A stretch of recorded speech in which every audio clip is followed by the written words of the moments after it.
The night of her surprise party, Willow was in her boss's arms, while everyone thought her husband was being attacked. But Mark Wallace wasn't a victim, he was setting the perfect trap. Before Mark Wallace built his warehouse empire, he was just a middle-class kid with dreams bigger than his reality. His parents ran a humble grocery store, and from a young age, he was immersed in the world of hard work. Mornings meant early starts, unloading deliveries, stocking shelves, and counting inventory before heading off to school. His father would always remind him that business wasn't just about numbers, it was about people. Customers aren't just transactions, his father would say. They're relationships. That philosophy stayed with Mark well into adulthood. His relentless work ethic set him apart at Tim's Electronics. He started there as a young, eager engineer, just one of many faces with something to prove. Yet, within a few years, his drive and performance had earned him the trust of Dale Tim himself. Dale saw potential in Mark, even hinting at future leadership roles. But Mark's aspirations reached beyond climbing someone else's corporate ladder. He noticed a growing need for specialized storage solutions, especially for businesses handling perishable goods. The idea of creating something entirely his own began to take root. That vision sparked a passion in him he couldn't ignore. In those early days, Willa had been his greatest source of encouragement. She stood by him when he left the security of a stable paycheck, believing in his vision even when others were doubtful. During those lean years, when money was scarce and investors showed little interest, Willa was right there, helping cut expenses, working late nights, and pushing through the uncertainty. Whenever Mark questioned whether he had made a mistake, it was Willa's unwavering faith that kept him moving forward. They were partners in every sense, both in marriage and in ambition. Success didn't come overnight, but when it did, it hit like a tidal wave. Mark secured his first major contract, and soon after, more deals followed. Wallace warehouses expanded, and with it came financial security and a greater vision for the future. Yet, somewhere in the midst of their hard-fought success, the dynamic between him and Willa shifted. The confidant who once shared his dreams and long evening conversations began to pull away. The warmth they had built their relationship on seemed to fade. Mark assumed it was due to the stress of work, thinking maybe they were both simply too consumed by their separate responsibilities. But Mark was wrong. He had been so focused on growing the business that he failed to notice his marriage slipping through his fingers. The truth finally hit him one day as he sat alone at his warehouse desk. The evidence was clear, painfully clear. Willa, the woman who had stood beside him through the toughest years, was cheating on him. There was no room left for doubt. Mark had always trusted Willa implicitly, but now that trust felt shattered under the crushing weight of betrayal. Willa worked as Dale Tim's personal assistant at Tim's Electronics, the same company where Mark had once been employed before taking the plunge to start his own business. Their paths had first crossed there. Mark was immediately drawn to her sharp mind, drive, and the spark she carried in every interaction.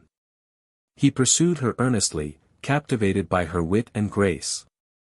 After a few years of dating, they tied the knot, sharing dreams of building a life and future together.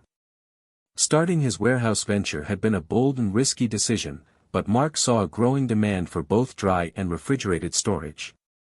He put everything on the line, knowing there was no turning back. Willa, ever cautious but loyal, stood by him. Together, they found ways to cut corners financially, surviving countless late nights and the constant tension of tight budgets. Slowly but surely, their sacrifices paid off. By the time Mark turned 35, he was thriving. He owned 4 large warehouse facilities and had recently acquired 100 acres to further expand his operations. A major retailer was even negotiating a long-term lease, potentially his most lucrative deal to date. His advanced refrigerated facility, capable of flash freezing enough fresh meat to fill 30 semi-trucks, had revolutionized the logistics for his clients. Once upon a time, Mark and Willa had been inseparable, a true team, overcoming obstacles hand in hand. But those days now felt like distant memories. Willa, who had become a key player at Tim's Electronics, was in many ways just as remarkable as ever. She was confident, athletic, and magnetic, commanding attention wherever she went. Though not conventionally beautiful, her presence had a way of captivating those around her. At work, she was indispensable. Dale Timmons relied on her for nearly everything. Early in their marriage, she and Mark had agreed to postpone having children until they were financially secure. Now that they had achieved that stability, Mark was ready to take the next step. Willa, however, wasn't. She dodged the subject every time he brought it up, skillfully brushing off his attempts to discuss their future. It hurt him more than he cared to admit, especially since they had once spent hours picking out baby names together with such excitement. Lately, Willa's behavior had become even more concerning. There were whispered rumors at her workplace. One name that kept surfacing was Eric, a fellow executive with 3 children. He and Willa frequently collaborated on projects, traveled together for business, and seemingly had plenty of opportunity to get closer. Willa was always careful, though, answering calls discreetly and avoiding anything outwardly suspicious. But Mark's instincts told him otherwise. Deep down, he knew something was off. Unable to shake his suspicions, he decided to take action. He contacted a private security firm called Security One and met with its owner, Chris Couples. Mark explained his concerns in detail and arranged for surveillance. Chris advised him to keep the investigation strictly personal and not use any business funds, a suggestion Mark agreed to without hesitation. If Willa was hiding something, he would uncover it, and this time, there would be no ignoring the truth. The next morning, Mark woke with an unexpected sense of clarity. For the first time in weeks, he felt mentally lighter, as though a weight had been lifted from his chest. He glanced at Willa, who was still asleep beside him, and smiled faintly. As he got ready for the day, he greeted her with a rare cheerfulness. "Thanks for last night," he said brightly. "I feel great, ready to move forward." Willa stirred slightly, looking at him with a mixture of confusion and curiosity. Over coffee, Mark continued the conversation casually. "By the way," he said as he sipped from his mug, "I've decided to move forward with the new warehouse project." Her expression shifted. Willa frowned, caught off guard. Mark shook his head at Willa's response. "I thought you wanted to wait on the retailer's decision," he asked, surprised.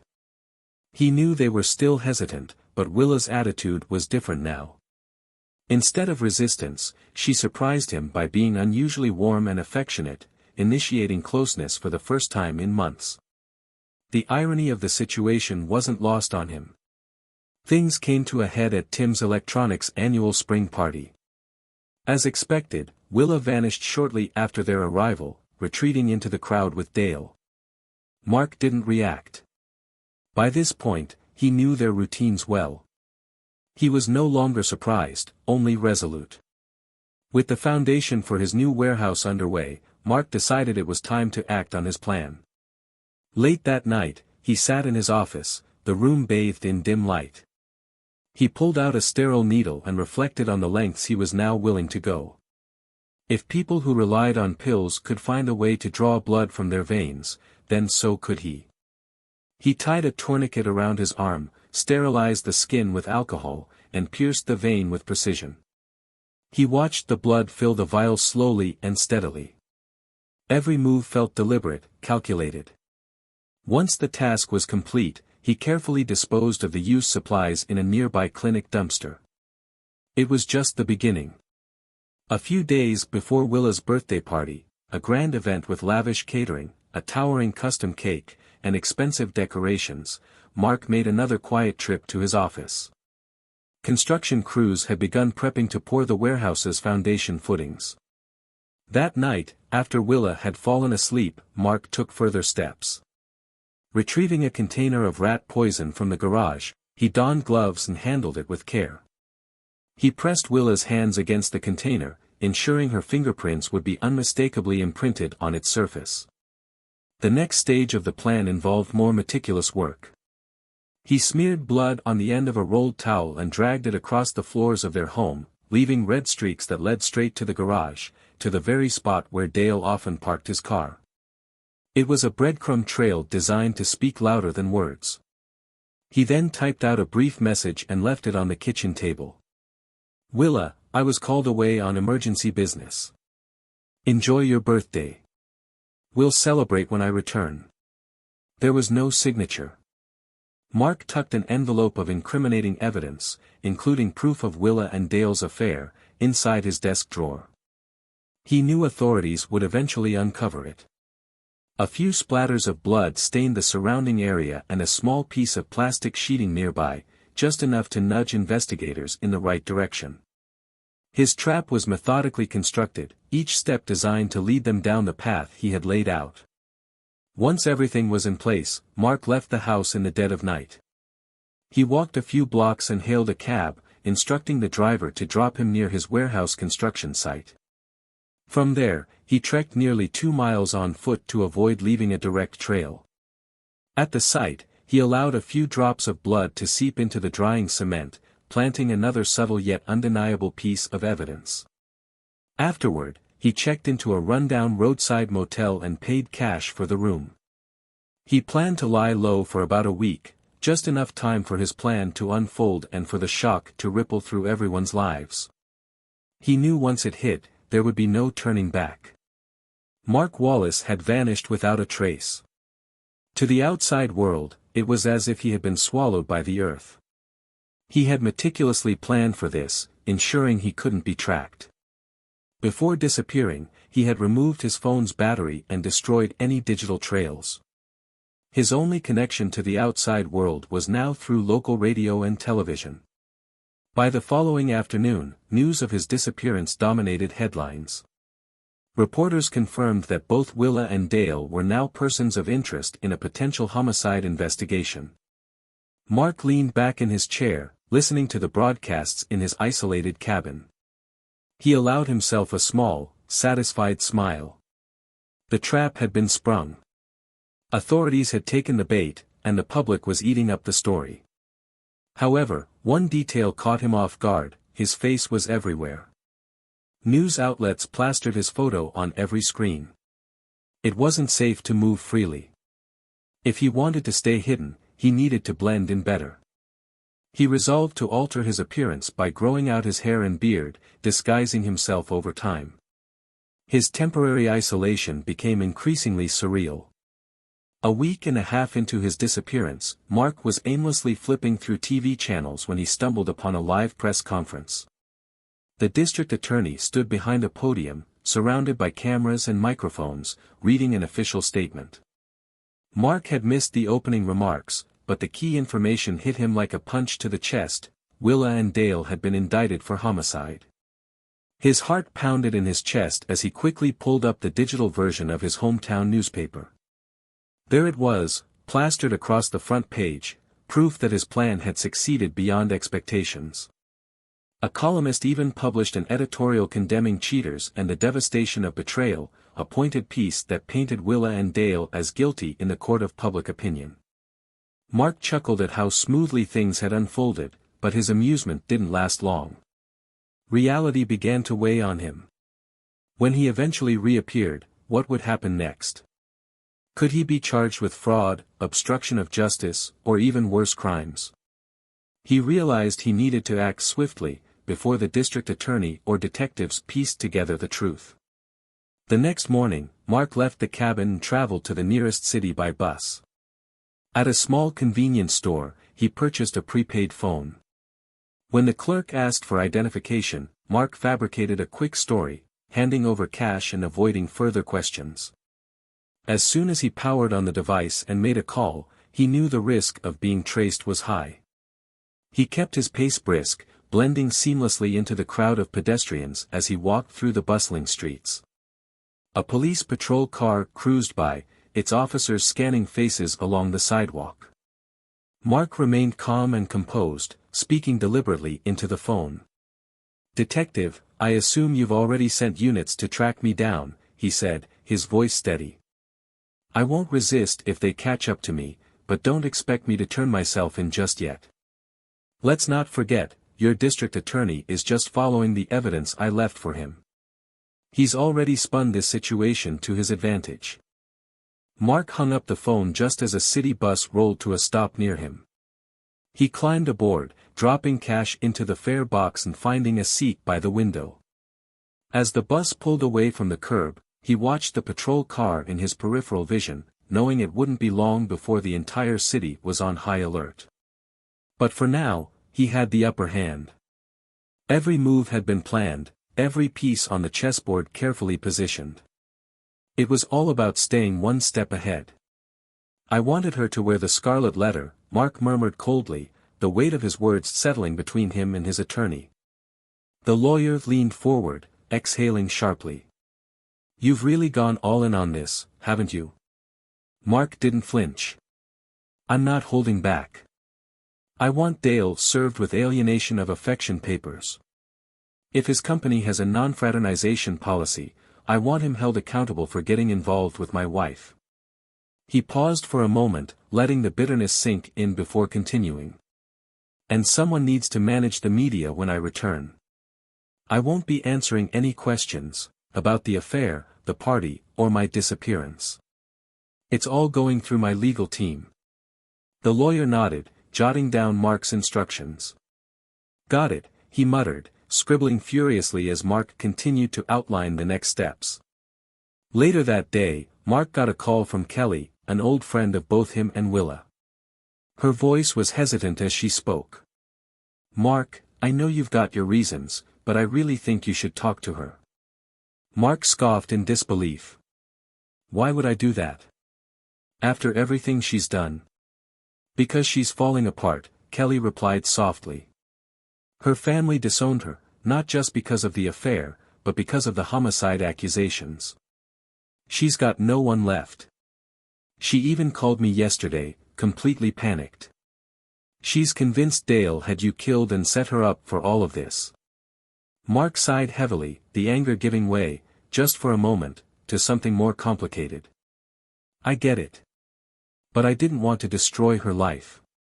I only wanted to humiliate her for betraying me. We built this life together, sacrificed so much, and agreed to wait on kids until we were financially stable. Then, all of a sudden, she changed her mind and didn't want that future anymore." Kelly hesitated on the other end. "Well, it's more than that now. The media's swarming her. Lines are flooded with calls, some threatening, some sympathetic. Reporters won't stop chasing her, and she's laying low. She's promised the DA she won't leave town. Dale's not in much better shape. He's in hiding too. His business is collapsing, and Gretchen, his wife, has already filed for divorce. She even got a restraining order against him." The mention of Dale's downfall made Mark smile grimly. At least part of his plan had worked perfectly. After the long call with Kelly, Mark's prepaid phone was nearly dead. He plugged it into the charger and allowed himself a moment of quiet. He knew he'd have to confront Willa soon, but he wasn't sure what shape that encounter would take. Later that night, his phone buzzed again, this time with a message from an unexpected number. Willa's voice was trembling as she finally picked up his call. "Mark, is it really you?" "It's me," he replied flatly. "Surprised?" "You have no idea," she said with a shaky breath. "I kept getting calls, some from your number, others on the house line. It was like ghosts were tormenting me. Voices accusing me of murder. I thought I was going insane. I almost didn't answer tonight, but Kelly told me you were alive. I didn't believe her at first. I thought you were really dead. That someone had hidden your body. I even accused Dale." Mark stayed silent, letting her words hang in the air. She steadied herself before continuing. "I only know one thing, Mark. I'm innocent." "I don't know whether to feel relieved or furious," Willa said through clenched teeth. "You did all of this, to me." Mark listened without expression, her words barely registering. He had already played his hand, and now all that remained was watching the fallout. As he flipped through TV channels later that night, an old rerun of The Fugitive caught his attention, a story about a man falsely accused, constantly on the run, evading capture. Mark smirked at the irony. He wasn't a fugitive. In fact, unlike those fugitives of the past, he had resources, $10,000 in cash, online banking, credit cards, and full access to his wealth. He could remain in contact with his lawyer and stay updated on his business through Kelly. If necessary, he could even fly in under the radar for meetings and leave before anyone knew he had been there. By the next morning, Mark had made his decision. He wasn't going to live in hiding. He would move forward with his life and let the rest fall where it may. That afternoon, the legal battles began. Back home, Willa fought the divorce proceedings, demanding counseling. She argued passionately, but the judge ruled against her. Refusing to back down, she then demanded a portion of the business. Mark's attorney shut that down swiftly. Willa was entitled to a share of the profits, but she had no claim to dismantle what Mark had built from the ground up. In the settlement, she was awarded the house, the cars, and everything inside. It was a hefty price, but Mark didn't care. He was done. Meanwhile, Dale's life was imploding. With his company on the verge of collapse, he disappeared altogether. The SEC was investigating him for financial crimes, and rumors spread that he had fled the country. Willa was left facing the consequences alone.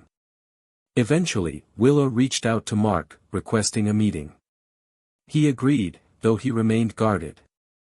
Sitting across from him, she struggled to find the words. "Dale and I, it wasn't because of anything you did wrong," she admitted, her voice trembling. "We worked late, had dinner, and things escalated. It wasn't planned, it just happened." Mark sat in silence, jotting absent-mindedly in a notepad as she spoke. "It wasn't about him being better than you," Willa continued. "It was different. I still love you, Mark.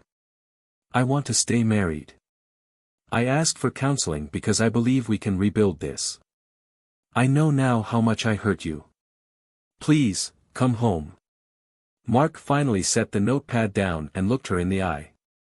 "You know, Willa, I used to think things couldn't get any worse. But after everything, I'd bet that if we stayed together, life would only get worse. Especially with you." He stood abruptly and added coldly, "Maybe you should find another office fling. That seems to be what you need." Without waiting for her response, Mark walked out. He half expected her to chase after him, pleading dramatically as she had done before, but she didn't. That, in itself, surprised him. Still, he didn't dwell on it. He wasn't just leaving Willa behind, he was stepping into a new chapter of his life. At the bus depot, Mark pulled out his phone and made a call to his lawyer. "Proceed with the divorce," he instructed calmly. For the first time in years, he felt a strange and unfamiliar sensation, freedom. He was done looking over his shoulder and done living under the weight of betrayal. Mark Wallace was ready to rebuild, this time on his own terms. The courtroom was tense as the judge announced the terms of Mark's bail. "Your client is willing to cover Mr. Wallace's bail under the condition that he be placed under house arrest at their shared residence," the judge stated, glancing between both legal teams. Mark stiffened in his seat, his jaw tightening. He turned to his attorney, shaking his head firmly. He knew exactly what this was, not a gesture of goodwill but a trap. The last thing he wanted was to be confined under the same roof as Willa. His attorney rose to respond. "Your Honor, my client refuses to be placed under house arrest with his estranged wife. Given the circumstances, he views this condition as retaliatory and detrimental to his well-being." After a brief deliberation, the judge adjusted the terms. Mark would be sentenced to a year of probation instead. Just like that, he was free. Walking out of the jail, Mark took a deep breath and pulled out his phone to call Kelly. "Kelly, I'll be here for a year on probation," he said. "Can you arrange for my RV to be brought into town? Or is there any corporate housing available?" "Actually, yes, Kelly replied. I bought a small apartment complex last year. We keep a couple of units reserved for clients. They're fully furnished. Pick one, and I'll take care of the rest. Within hours, Mark was settled into a sleek, modern apartment. That night, he cracked open a beer, finally able to relax. He wasn't sure what the next year would bring, but at least he wasn't trapped in Willa's web. Days later, Kelly invited him to dinner with her family. Over dessert, she hesitated for a moment before asking, Mark, there's something I want to ask you. Would you be willing to be the baby's godfather? Mark was momentarily speechless. Then, he laughed and pulled Kelly into a warm hug. Absolutely. It would be an honor. The following weeks were a blur of reacquainting himself with the business. Mark worked closely with Kelly on her expansion plans, approving proposals and getting back into the rhythm of operations. Willa, still a co-owner, had to be informed of major decisions. To his surprise, she raised no objections. Instead, she shifted her focus to trying to mend their broken marriage. Her tactics were a frustrating cycle of pleading, manipulation, and legal maneuvers. Eventually, she persuaded him to attend couples counseling. Reluctantly, Mark agreed, if only to end her persistent attempts. During their first session, Willa tried to sit beside him, but Mark positioned himself strategically, ensuring he could observe both her and Dr. Mullen's reactions. The counselor began by revisiting their early years, how they met, their first dates, and the happiest moments from their wedding. It was a surprisingly pleasant exercise. The wedding itself had been a genuinely joyful memory, free of hidden resentments. For homework, they were tasked with listing moments when their marriage began to deteriorate. As they left the session, Willa clung to Mark's arm, begging him to come home. He shook her off, making it clear he wasn't ready to forgive or forget. In the next session, Dr. Mullen shifted to more difficult topics, including trust and betrayal. Mark played a recording he had found, one that exposed a conversation between Willa and Dale. As the video ended, he turned to her, his expression cold and resolute. Willa sat frozen, her hands trembling and her face pale with shock. You say the words, but I know better, Mark said, his voice even but laced with contempt. You claimed to love me, yet you said that, and now you expect me to come back. He turned to Dr. Mullen. I see no point in continuing. Willa lives in a fantasy where she's never at fault. She doesn't want a husband, she wants a doormat. The counselor sighed and addressed Willa gently. Unless you're willing to make serious changes and concessions, I'm afraid there's no path forward here. Mark rose from his seat and didn't look back. For him, this wasn't about salvaging a broken relationship anymore. It was about reclaiming his self-worth and moving on. Mark's face remained unreadable, though inside he felt a storm of conflicting emotions. Willa's words had cut deeper than he expected, shattering the last remnants of affection he once held for her. The only thing keeping him steady was knowing that, over the past year, other women had shown interest in him, none of whom had voiced any dissatisfaction. In fact, he had been the one to walk away from those brief encounters. He wasn't incapable of being desired, it was Willa who had betrayed and demeaned him. Willa swallowed hard, her composure slipping, but she forced herself to continue. That night, the night of the surprise party, Dale told me what you had planned. We laughed about it, then we had sex in his office. Twice. Mark's jaw tightened, and his expression darkened, though he said nothing. He waited, letting her continue to unravel her guilt. She hesitated before speaking again. Then the fear set in. More police arrived. Some guests left, but most stayed to watch. An officer pulled me aside and started questioning me. They wanted to know where I'd been that evening. She exhaled shakily, her voice cracking. Of course, I couldn't say I was screwing my boss in his office, but that's exactly what I was doing. All while you were supposedly being attacked. Her voice broke at the admission.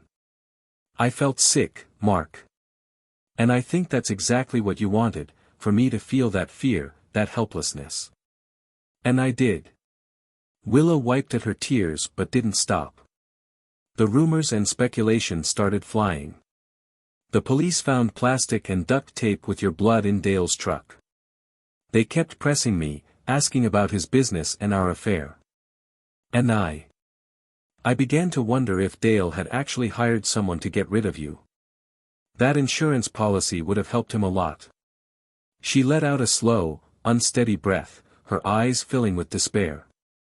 For the next week, I lived in hell. My husband, the man I still loved, was missing. Everyone thought you were dead. And I couldn't shake the thought that maybe Dale had something to do with it.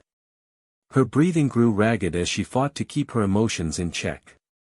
Then the district attorney went on the news and said he was taking the case to a grand jury.